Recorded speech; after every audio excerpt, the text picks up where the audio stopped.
Hello mga katotoo! So, samahan niyo po ako sa aking daily routinary activity pagkagising ko po sa umaga sa loob po ng condo. So, first thing na ginagawa ko po talaga is definitely nagpapasalamat o nagdarasal po ako sa ating poong Mangyapal para po magpasalamat sa bagong umagang kanya pong ipinagkaloob po sa atin.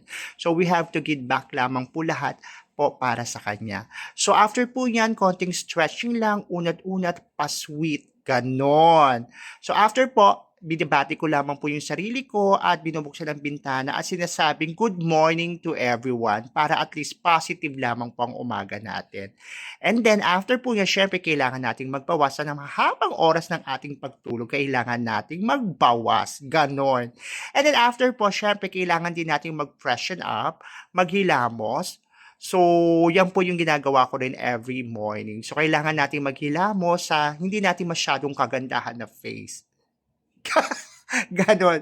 Push. And then, after ko po maghilamos, kinukombohan ko lamang po siya ng pagsisipilyo. So, definitely, kailangan natin magsipilyo dahil sa napakahabang oras na hindi tayo nagsalita, na tayo nagtutulog. So, hindi na po ito nakaka-proud kung hindi po tayo magsisipilyo.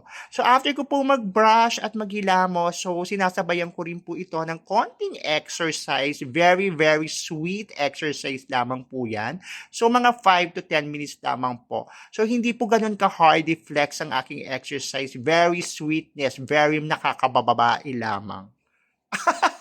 Ganon. So para po paano lang mabuhay ang ating mga katawang lupa at mag-prepare tayo sa panibagong pagsubok sa umagang ito at sa araw na ito.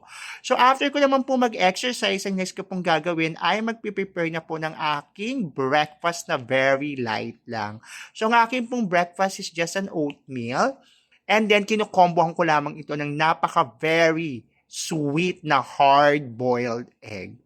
Ganon, push. So, yan lamang po, since na I'm watching my diet, so very, very wrong po sa akin ng mga oily foods.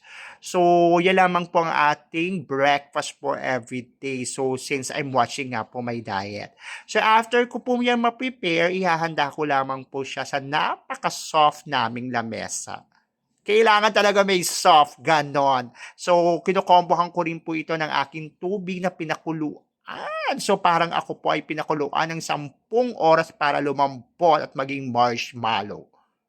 Eming God. Ganon po. So, after po niyan, so mag-start na ako ng aking breakfast. So, yan po, hinihintay ko lamang pong maluto at lumambot po yung oat. Then, nag-iisip-isip na po ako ng aking mga gagawin since na panibagong araw ito. So hopefully magkakaroon po kami ng guest at maging productive ako ngayong araw na ito. So after po yan, kinukombohan ko na po ng very, very music na light.